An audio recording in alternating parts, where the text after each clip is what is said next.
ఇట్లా మాట్లాడమ్మా, మాట్లాడు. నా పేరు సరస్వతి. మీ చెయ్యి వదిలే, నువ్వు చెయ్యి తీసేనా. హలో సార్, నా పేరు సరస్వతి సార్, మా తుగ్గలి గ్రామము. నేను ఓన్లీ ఇక్కడ సమస్యలు అయితే చెప్పకూడదా సార్? ఏవైనా సమస్యలు ఉంటే చెప్పాలా వద్దా? సమస్యలు తెలుసుకునేదానికే కదబ్బా నేను వచ్చింది. చెప్పు. మీరు మాకు సొంతం అన్నలాంటి వారు కాబట్టి మేము ఏదైనా సమస్యలు వస్తే మాకు డైరెక్ట్ గా అంటే ఎవరు మాకు పలకరు. మేమేమంటే బీద ఫ్యామిలీ కాబట్టి మీరు అందరి నోళ్ళల్లో అన్న అన్న అని అంటున్నారు కానీ మమ్మల్ని మీ దగ్గరికి చేర్చే వాళ్ళు ఎవరు లేరు మా సమస్యలు చెప్పుకోవడానికి. నిజమా కాదా? మా ఆయన ఆరోగ్య సార్ చెప్పడానికి సరిగా నాకు మా ఎక్స్పీరియన్స్ ఉంది సార్. చెప్పమ్మా, చెప్ప. వినపడుతుంది సార్. మా ఆయన ఆరోగ్యశ్రీ కిందనే ఆరోగ్య మిత్రగా వర్క్ చేస్తున్నాను సార్. మేము ఈ ఆరోగ్యశ్రీ కిందనే మా జీవన భృతి ఉన్నది. గత 12 సంవత్సరాలుగా మా ఆయన అందులో వర్క్ చేస్తూ సడన్ గా ఒక 2 years బ్యాక్ చనిపోయినాడు సార్, హార్ట్ అటాక్ వచ్చి. తర్వాత మాకు ఎటువంటి ఆధారము లేదు. కానీ మా పిల్లలకి అమ్మ ఒడి ఇలాంటివన్నీ అయితే వస్తున్నాయి సార్.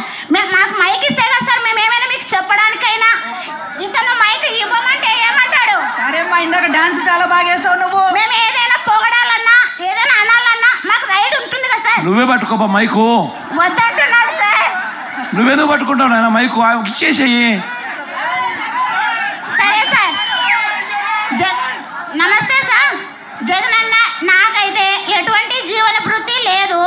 నాకేమైనా మీరు సాయం చేయగలరేమో అని డిగ్రీ క్వాలిఫికేషన్ చేసినాను.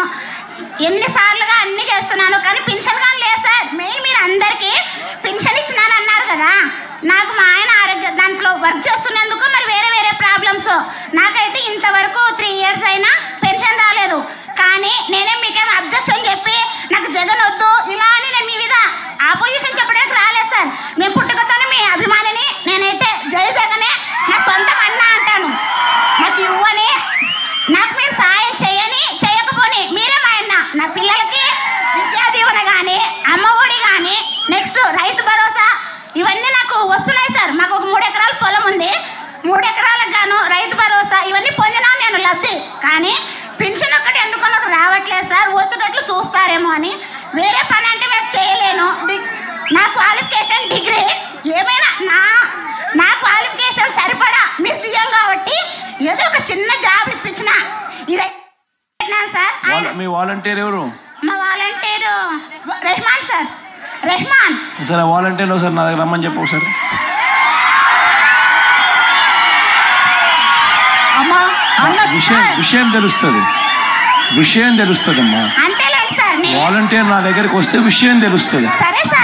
ఏ కారణం చేత ఈలేకపోయాడు, ఎందుకు ఈలేకపోయాడు కారణం తెలుస్తుంది. మీరైతే అన్ని ఇది ఒక్కటి కాక మిగతావన్నీ మేము లబ్ధి పొందినాం సార్. మా పిల్లలకి నా పెద్ద కూతురు గవర్నమెంట్ బడిలోనే చదివించినాను. 10th క్లాస్ అయిపోయింది సార్. అమ్మ ఒడి ఇవన్నీ నేను పొందినాను సార్ లబ్ధి. కానీ ఇది ఒకటి రాలేదని చెప్తున్నాను సార్. అంతే. నేనేం మీకేమో అట్లా చెప్పట్లేదు సార్. నాకు సరిగా మాట్లాడడానికి రావడం లేదు. దయచేసి. తప్పే వద్దులే, నాకు చెప్పకపోతే ఎవరు చెప్తావు కానీ. ఇన్ని కోట్ల మందికి సహాయం చేశారమ్మా, తప్పనిసరిగా